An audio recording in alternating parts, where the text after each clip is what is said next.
दोस्तों, एक छोटे से गांव की लड़की पायल अपनी सादगी और सुंदरता के लिए जानी जाती थी। 20 साल की एक साधारण लड़की पायल अपने माता पिता के साथ गांव में रहती थी। गांव के पास एक घना जंगल था, जिसे लोग भूतिया जंगल कहते थे। गांव में इस जंगल को लेकर कई डरावनी कहानियां प्रचलित थीं।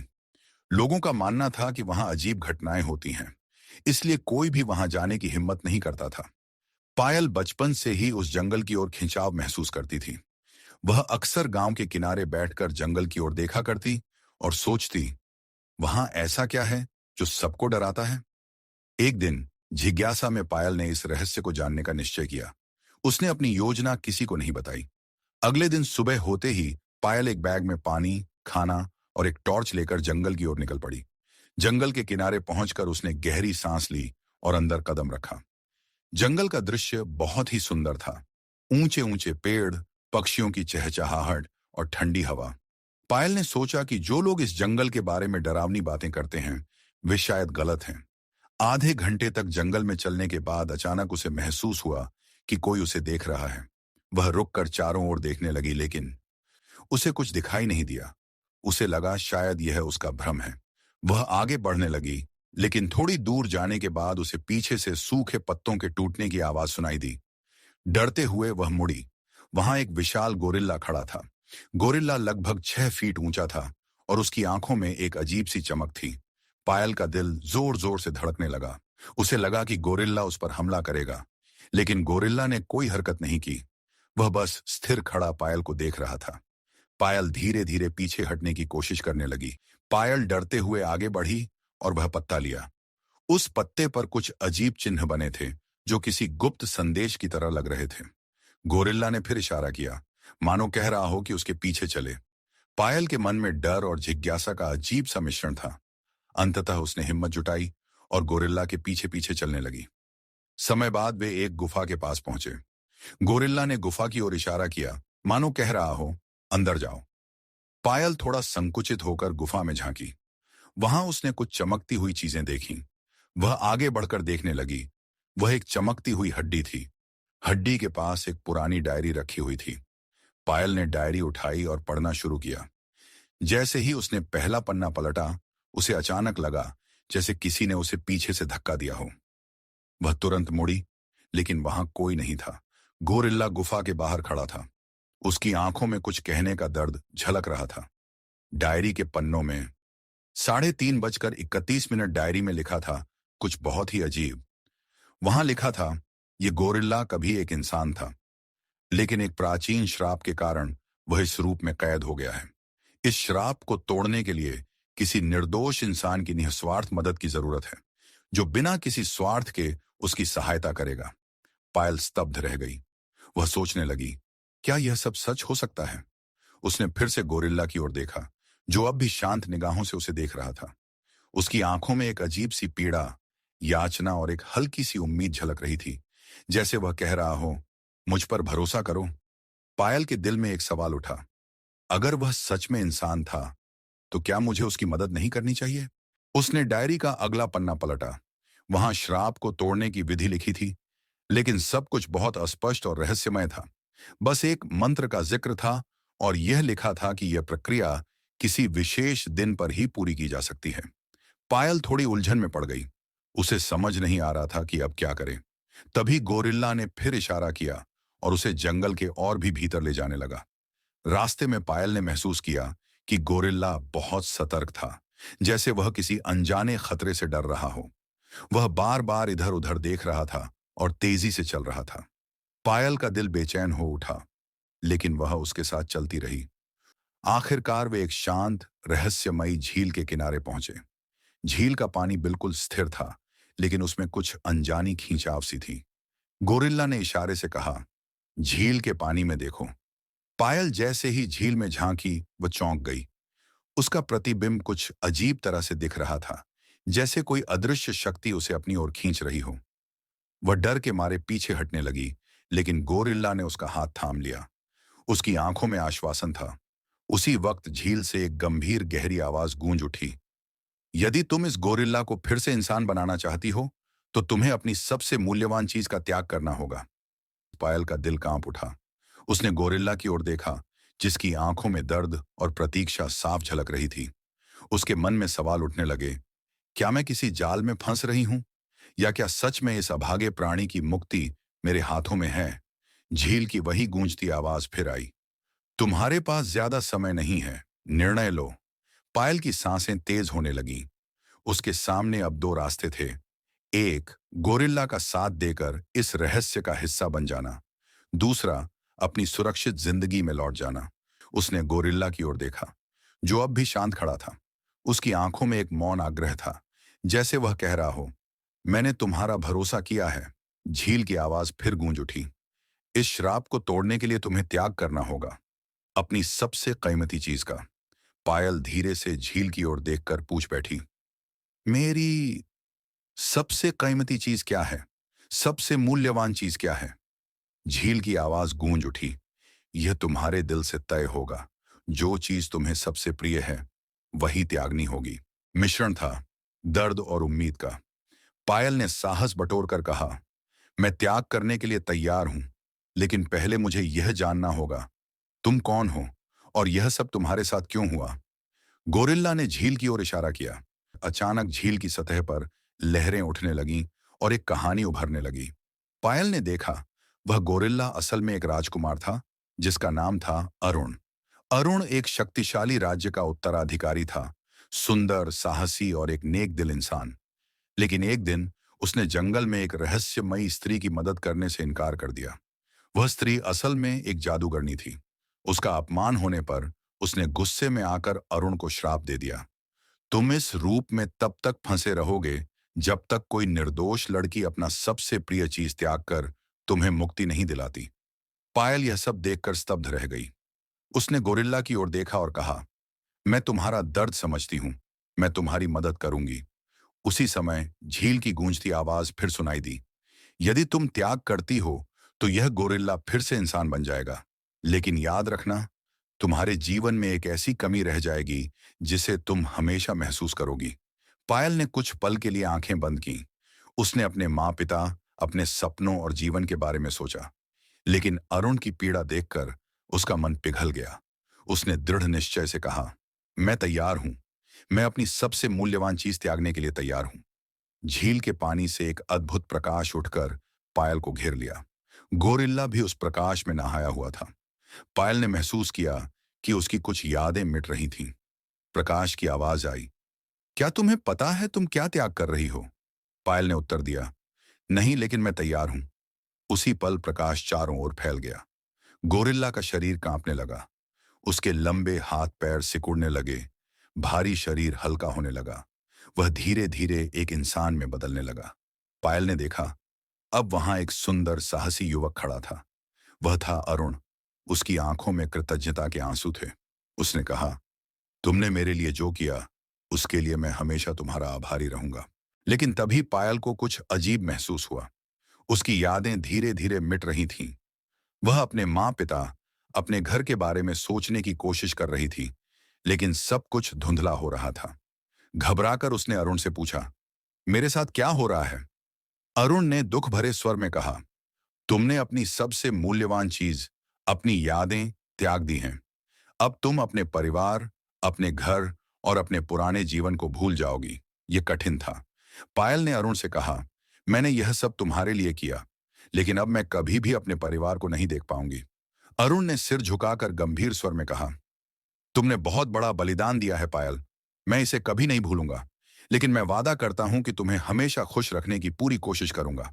पायल की आंखों से आंसू गिर रहे थे, लेकिन उसने अपने दिल को मजबूत किया और धीमे स्वर में कहा, मेरी यादें ही मेरी सबसे कीमती चीज थीं, लेकिन मैंने सही फैसला लिया। तुम्हारी मुक्ति मेरे लिए सबसे जरूरी थी। अरुण ने उसका हाथ थामा और झील की ओर देखा।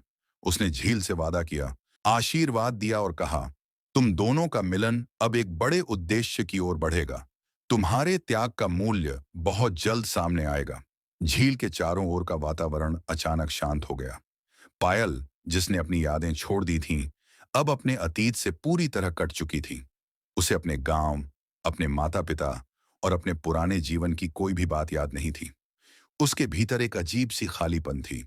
अरुण ने उसका हाथ पकड़कर कहा, तुमने जो मेरे लिए किया, उसका कर्ज मैं कभी चुका नहीं सकता, लेकिन अब मेरा कर्तव्य है तुम्हें एक नया जीवन देना। पायल ने अरुण की ओर देखा। उसकी आंखों में एक अनजाना रास्ता झलक रहा था। उसने कहा, मुझे नहीं पता मैं कौन हूं, लेकिन अगर तुम कहते हो कि तुम मेरी मदद करोगे, तो मैं तुम्हारे साथ चलूंगी। वे दोनों जंगल के रास्ते गांव की ओर बढ़ने लगे।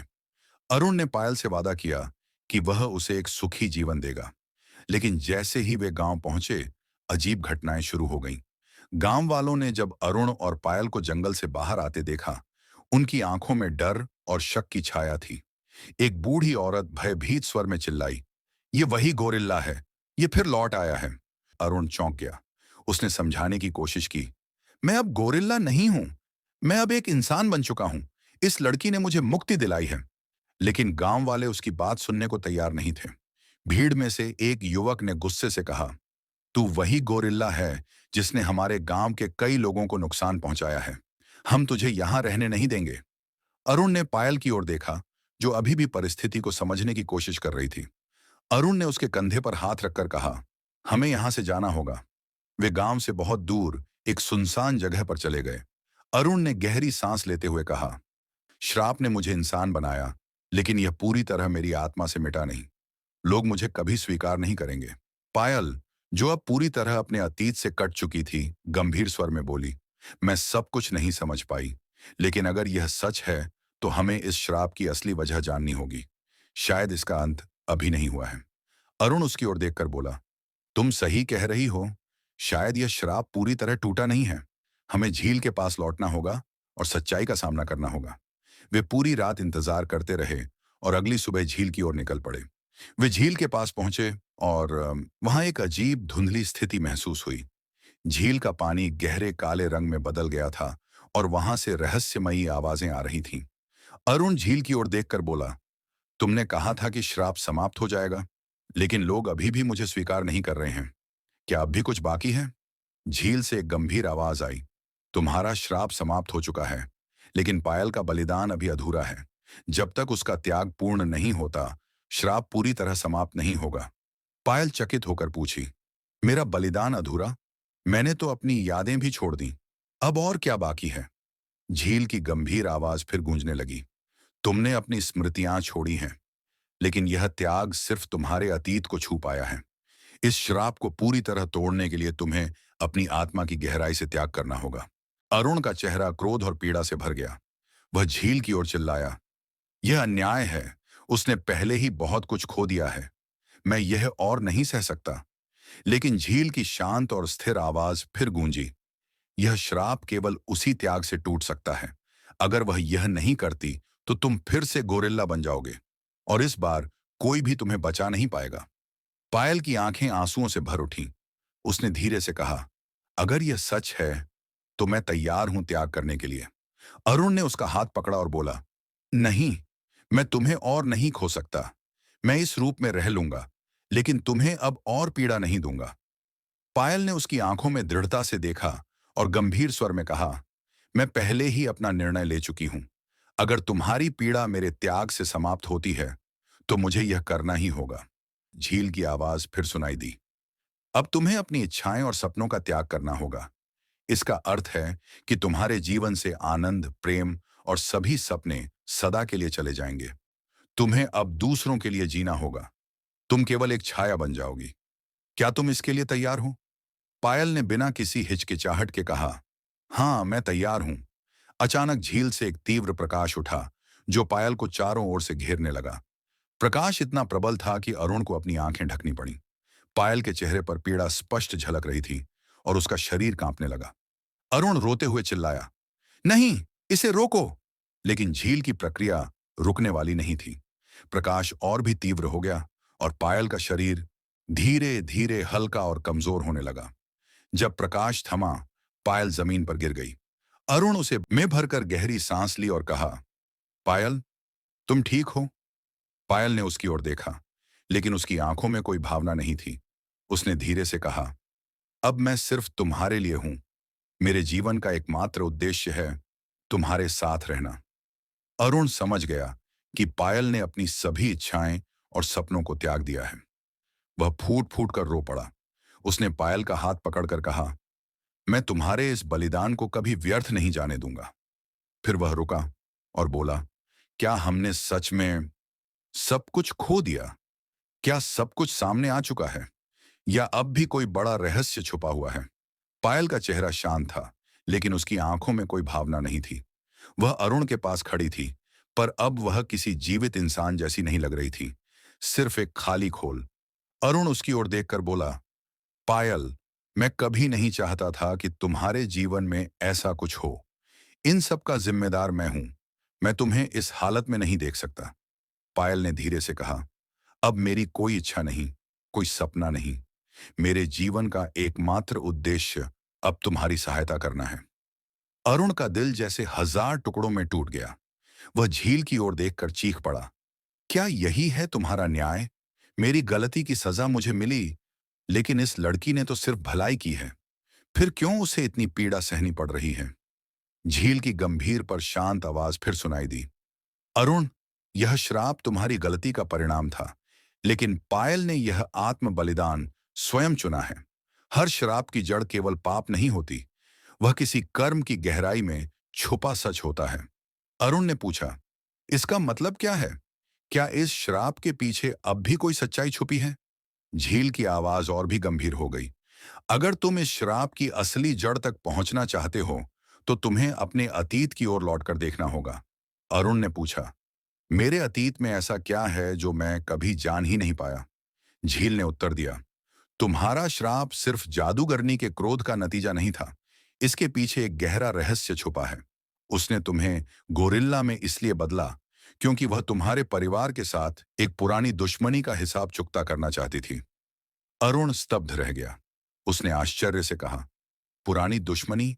ये कैसे संभव है? झील ने कहा, तुम्हारे पूर्वजों ने वर्षों पहले जादूगरनी के गांव पर हमला किया था। उन्होंने उसके लोगों को नुकसान पहुंचाया और उसके पूरे परिवार को नष्ट कर दिया।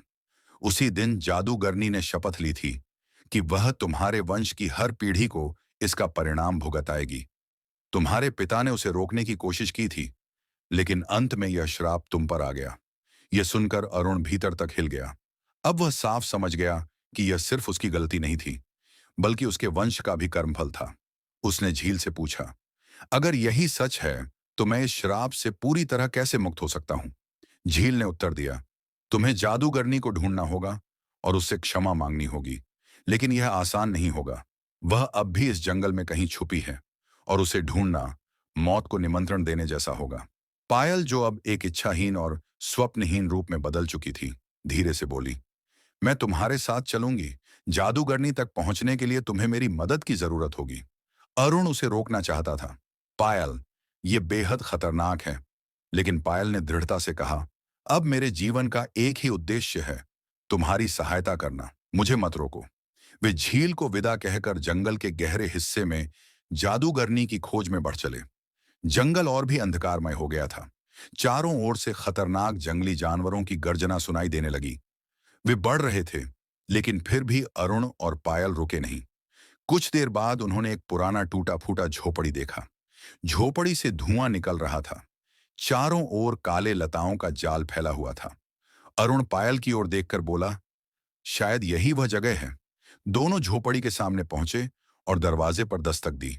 अंदर से एक खटखटाती आवाज आई, तुम कौन हो? यहां आने की मनाही है। अरुण दरवाजे के सामने खड़ा होकर बोला, मैं अरुण हूं। मैं तुम्हारे सामने माफी मांगने आया हूं। मेरे परिवार ने जो किया, उसके लिए मुझे शर्मिंदा हूं। कृपया मेरा श्राप दूर करो। झोपड़ी का दरवाजा खुला और एक वृद्ध महिला बाहर निकली। उसके बाल सफेद और बिखरे हुए थे। उसकी आंखें गहरी और भयानक थीं। वह अरुण की ओर देखकर बोली, तुम्हें किस हिम्मत से यहां आकर माफी मांगने का हक मिला? क्या तुम्हें लगता है माफी मांगने से सब ठीक हो जाएगा? अरुण ने धीरे से कहा, मुझे पता है माफी काफी नहीं है, पर मैं अपनी गलती सुधारने के लिए कुछ भी करने को तैयार हूं। जादूगरनी ने पायल की ओर देखा और पूछा, क्या ये लड़की तुम्हारे परिवार की है? पायल ने शांत आवाज में कहा, मैंने इसके लिए अपना सब कुछ समर्पित कर दिया है। अब मेरी इस दुनिया में कोई पहचान नहीं है। जादूगरनी हंस पड़ी और बोली, ये लड़की तुम्हारी सबसे बड़ी ताकत, सबसे बड़ी तेग क्या है? जादूगरनी गंभीर स्वर में बोली, तुम्हें इस लड़की को हमेशा के लिए छोड़ देना होगा। यह सुनकर अरुण चुपचाप खड़ा रह गया। पायल को हमेशा के लिए छोड़ने का सोचकर उसका दिल टूट रहा था। वह पायल की ओर देखा। वह शांत खड़ी थी, लेकिन उसकी आंखों में कोई भावना नहीं थी। वह अब एक खाली खोल थी, जिसका जीवन का एकमात्र उद्देश्य अरुण के पास रहना था। अरुण ने गहरी सांस लेकर कहा, तुम्हारा प्रस्ताव असंभव है। मैं अपनी मानवता पायल की वजह से वापस पाया हूं। यही मेरी सबसे बड़ी ताकत है। मैं उसे छोड़ नहीं सकता। जादूगरनी ने ठंडे स्वर में कहा, तो तुम्हें मान लेना होगा कि तुम्हारा श्राप कभी पूरी तरह खत्म नहीं होगा। तुम्हारे भाग्य में सिर्फ अधूरी मुक्ति ही लिखा है। अरुण पायल की ओर मुड़ा और बोला, मैं तुम्हें छोड़ने का भी सोच नहीं सकता। तुमने मेरे लिए सब कुछ खो दिया है। मैं तुम्हें अकेला कैसे छोड़ सकता हूं? पायल ने शांत स्वर में कहा, अगर यही रास्ता है तो तुम इसे स्वीकार करो। मेरी इच्छाएं और सपने बहुत पहले खत्म हो चुके हैं। तुम्हारी मुक्ति मेरे लिए सबसे बड़ा सवाल है। अरुण का दिल टूट गया, लेकिन पायल के निस्वार्थ प्यार ने उसे सोचने पर मजबूर किया। उसने जादूगरनी से पूछा, क्या सच में यह श्राप खत्म होगा अगर मैं पायल को छोड़ दूं? जादूगरनी ने कहा, हाँ, लेकिन याद रखना, केवल उसे छोड़ना ही काफी नहीं होगा। तुम्हें उसे हमेशा के लिए भूलना होगा, और यह प्रक्रिया आसान नहीं होगी। तुम्हें अपने मन, शरीर और आत्मा को गहरी पीड़ा सहनी होगी। अरुण ने कुछ देर सोचा, फिर अपना दिल पत्थर कर कहा, अगर यही अरुण ने कहा, अगर यही एकमात्र रास्ता है तो मैं तैयार हूं। जादूगरनी झोपड़ी से एक चमचमाता हुआ पानी का पात्र निकालकर बोली, इस पात्र में एक जादुई मिश्रण है। इसे पीते ही तुम्हारी यादें धीरे धीरे धुंधली होने लगेंगी। तुम पायल को भूल जाओगे, पर ध्यान रखना, इस प्रक्रिया का तुम्हारे मन और शरीर पर गहरा प्रभाव पड़ेगा। अरुण पात्र उठाकर पायल की ओर देखकर बोला, यह मैं तुम्हारे लिए नहीं, बल्कि तुम्हारे त्याग को सार्थक करने के लिए कर रहा हूं। अगर कहीं तुम्हें दुख पहुंचा हो तो मुझे माफ कर देना। पायल हल्की मुस्कान के साथ बोली, मैंने तुम्हारे लिए सब कुछ त्याग दिया है। अगर तुम्हारी मुक्ति में मेरा त्याग सफल हो तो मुझे कोई दुख नहीं। अरुण ने गहरी सांस लेकर औषधि पी। फौरन उसका सिर घूमने लगा। उसकी आंखें धीरे धीरे बंद हो गईं और शरीर के हर हिस्से में तीव्र पीड़ा फैल गई। पायल उसे संभालने की कोशिश करने लगी, लेकिन जादूगरनी ने कहा, उसे छुओ मत। यह प्रक्रिया अकेले पूरी करनी होगी। अरुण की यादें एक एक कर मिटने लगीं। गोरिल्ला बनने का दिन, पायल का त्याग और अंत में पायल का चेहरा। धीरे धीरे सब कुछ अंधकार में खो गया। कुछ समय बाद अरुण की आंखें खुलीं। उसने अलग महसूस किया। अब कोई पीड़ा नहीं थी, पर उसकी आंखों में एक गहरा खालीपन था। चारों ओर देखकर उसने पूछा, मैं यहां कैसे आया और ये लड़की कौन है? जादूगरनी हंसते हुए बोली, तुम अब मुक्त हो। तुम्हारा श्राप खत्म हो गया है, पर तुम्हें याद नहीं रहेगा कि यह कैसे हुआ। पायल अरुण की ओर देख रही थी, लेकिन अब उसकी आंखों में कोई भावना नहीं थी। वह जानती थी कि अरुण उसे अब कभी याद नहीं रखेगा। वह धीरे बोली, अब तुम्हारा जीवन शुरू हो सकता है। जादूगरनी पायल की ओर देखकर बोली, तुम्हारा त्याग सदा अमर रहेगा। अब तुम इस दुनिया में एक छाया बनकर रहोगी, जिसका कोई अस्तित्व नहीं होगा। पायल ने सिर झुकाकर अपने दिल को संभाला और कहा, अगर मेरा त्याग किसी के जीवन को बेहतर बना सकता है तो मुझे कोई दुख नहीं। अरुण ने जादूगरनी का धन्यवाद किया और जंगल छोड़कर चला गया। वह अब पूरी तरह मुक्त था, पर इस मुक्ति की सच्ची कीमत वह कभी नहीं जान पाएगा। पायल ने जादूगरनी से पूछा, तो अब मेरी जिंदगी क्या होगी? जादूगरनी ने उत्तर दिया, तुम अब एक रहस्यमय शक्ति का हिस्सा बन गई हो। तुम्हारा अस्तित्व दूसरों की मदद करते हुए विलीन हो जाएगा। जब तक तुम्हारा काम पूरा नहीं होता, तुम्हारी आत्मा इस जंगल में घूमती रहेगी। कभी कभी प्यार खुद को मूक त्याग से साबित करता है। जहां शब्द खत्म हो जाते हैं, वहां भावना की कहानी शुरू होती है। यह था पहला अध्याय। अगले अध्याय में मिलेंगे नए रहस्यों, नई भावनाओं और एक अनंत प्रश्न के साथ। तुम्हारा क्या ख्याल है? पायल का निर्णय सही था? कमेंट में जरूर बताना। और बताओ, तुम ये वीडियो कहां से देख रहे हो? कौन सा शहर, कौन सा देश? बताना मत भूलना। अगर वीडियो पसंद आया हो तो लाइक देना। अगले भाग को मिस न करने के लिए अभी सब्सक्राइब कर लो। इतने समय तक साथ रहने के लिए धन्यवाद।